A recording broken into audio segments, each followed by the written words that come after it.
கர்த்தருடைய நாமத்திற்கு மகிமை உண்டாவதாக. இந்த கால வேளையில் நான் உங்களோடு பேசுவதற்கு எனக்கு ரொம்ப சந்தோஷமாக நான் உங்களிடத்தில் இந்த வார்த்தைகளை பகிர்ந்து கொடுக்க கர்த்தர் உதவி செய்திருக்கிறார். இது உம்முடைய வாக்குத்தத்த வசனமாகவே இருக்கலாம். நீங்கள் சந்தோஷமாக இருக்க வேண்டும், சமாதானத்தோடு வாழ வேண்டும், எந்த குறைகளும் இருக்கக்கூடாது. உங்களுக்கு பல விதமான விரோதங்கள், பகைகள் இருக்கிறதா? உங்களுக்கு விரோதமாக அக்கம்பக்கத்தில் உள்ளவர்கள் உங்களுக்கு விரோதமாக செயல்படுகிறார்களா? உங்களுக்கு விரோதமாக சில விதமான பயங்கரமான காரியங்களை செய்கிறார்களா? பயப்படாதீர்கள். உங்களுக்காக ஆண்டவர் சொல்லுகிறார். என்ன சொல்லுகிறார் பாருங்கள். யோசுவா 3ஆம் அதிகாரம் 10வது வசனம் என்ன சொல்லுகிறது?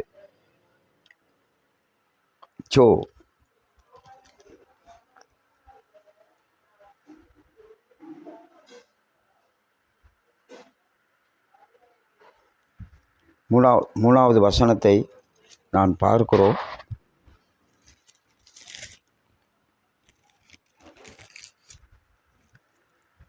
ஜீவனுள்ள தேவன் உங்கள் மத்தியிலே இருக்கிறார்.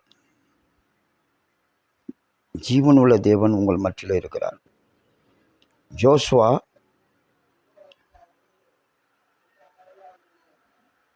ஜீவனுள்ள தேவன் உங்கள் நடுவே இருக்கிறார் என்பதை அவர்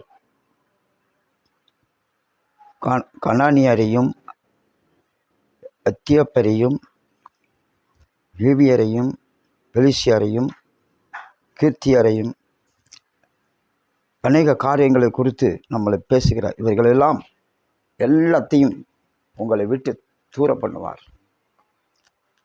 இப்படிப்பட்ட காரியங்களை நாம் இந்த வசனத்தை படிக்கும்போது உங்களுக்கு சந்தோஷமாக இருக்கிறதா? இந்த வசனத்தை நான் உங்கள் மத்தியில் வைத்திருக்கிறேன். இது உங்களுக்கு சந்தோஷமாக இருக்கும். ஜீவனுள்ள தேவன் உங்கள் மத்தியில் இருக்கிறார்.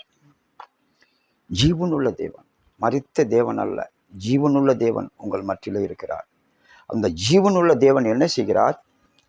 எல்லாரையும் உங்கள் மத்தியிலிருந்து முறியடிப்பார். உங்களுக்கு மத்தியில் எதிர்த்து பேசுகிறார்களா, எதிர்த்து நிற்கிறார்களா, எதிர்த்து உங்களுக்கு விரோதமாக பகைகளை உண்டு பண்ணுகிறார்களா, பலவிதமான பிரச்சனைகளை உண்டு பண்ணுகிறார்களா, எல்லாத்தையும் அவர் முறியடிக்கிற தேவன் உங்கள் மத்தியில் இருக்கிறார். அவர் உங்களை கைவிடுவதில்லை, கைவிட்டு விலகுவதும் இல்லை. அவர் என்றைக்குமே உங்களோடு யுத்தம் பண்ணுவார். அதுதான் யாத்திராகமம் 14:14 சொல்லுகிறது. நீங்கள் சும்மா இருங்கள், நான் யுத்தம் பண்ணுவேன் என்று சொல்லிவிட்டார். அவர் யுத்தம் பண்ணுவார். அவர் உங்களுக்காக யுத்தம் பண்ணுவார். அவர் உங்களுக்காக உமது மத்தியிலே நிற்பார். நீங்கள் ஒன்றும் பயப்பட வேண்டாம்.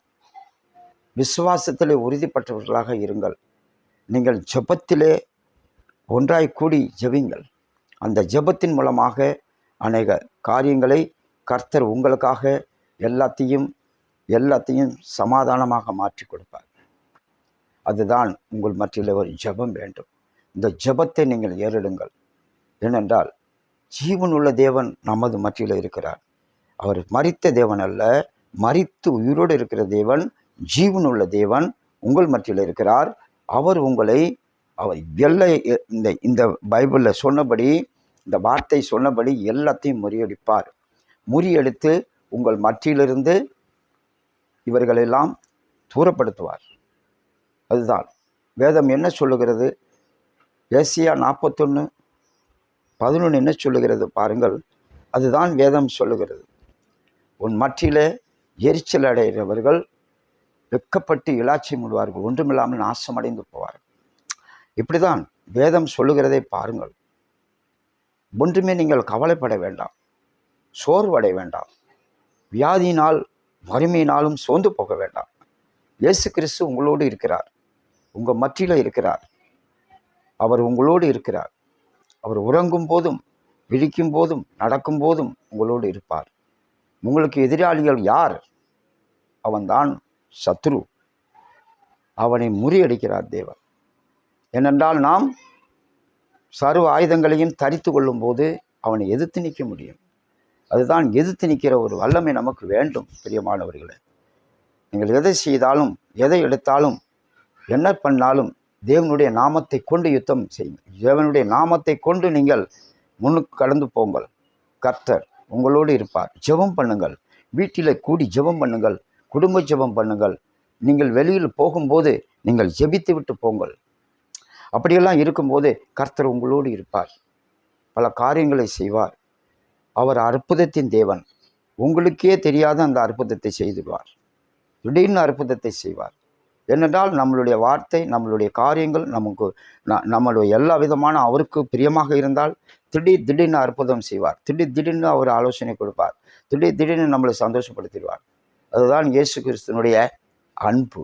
இயேசு கிறிஸ்துவின் மத்தியில் வைத்திருக்கிற நாம் பாசம், இயேசு கிறிஸ்துவ மத்தியில் வைத்திருக்கிற நம்ம இல்லையில்லாத பிரியம், இந்த பிரியமான அன்பு, அதையெல்லாம் கர்த்தர் பார்த்து கொண்டிருக்கிறார். நம்மளுடைய வாழ்க்கை, நம்மளுடைய காரியங்கள் எல்லாமே அது அவருக்கு பார்வையில் விலையேறப்பட்டதாக இருக்கும்போது அவர் நம்மளை கைவிடுவதில்லை, கைவிட போவதும் இல்லை.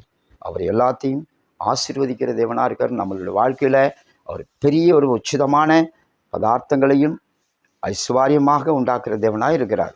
கர்த்தர் உங்களை ஆசீர்வதிப்பார். கர்த்தர் உங்களை கைவிட மாட்டார். நீங்கள் இந்த மாத்திரமே படித்து கொண்டு தேவனை பின்பற்றுங்கள். என் ஜீவனுள்ள தேவன் உங்கள் மத்தியில் இருக்கிறார்.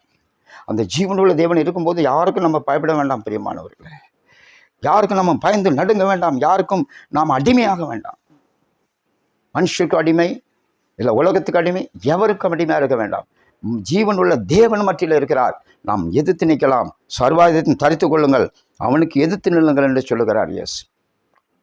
வேதம் அதுதான் சொல்லுகிறது. நீங்கள் தைரியமாக இருங்கள், பயப்படாதீர்கள். கர்த்தர் உங்களோடு இருப்பார். நான் ஜெபிப்போமா? ஆண்டவரே, சோத்திரம் கர்த்தாவே, இரக்கமுள்ள தகப்பனே, உம்முடைய கல்வாரி இரத்தத்துக்குள் உம்முடைய பிள்ளைகளை மறைத்துக்கொள்ளும்.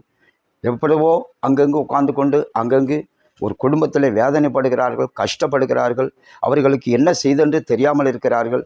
வேத வசனத்தை படித்து வேதத்திலே உள்ள அர்த்தங்களை அவர்கள் புரிந்து கொள்ள முடியாமல் இருக்கிறார்கள். அப்பா தகப்பனே, அவர்களுக்கு நீங்கள் சொல்லுகிறீர், ஜீவனுள்ள தேவன் உங்கள் மத்தியிலே இருக்கிறார் என்று ஜோசுவா சொன்னது போல, தகப்பனே அப்பா, எதற்கும் பயப்படாதபடி இன்னைக்கு தைரியமாக இருக்க நீர் ஆலோசனை கொடுத்திருக்கிறீர்.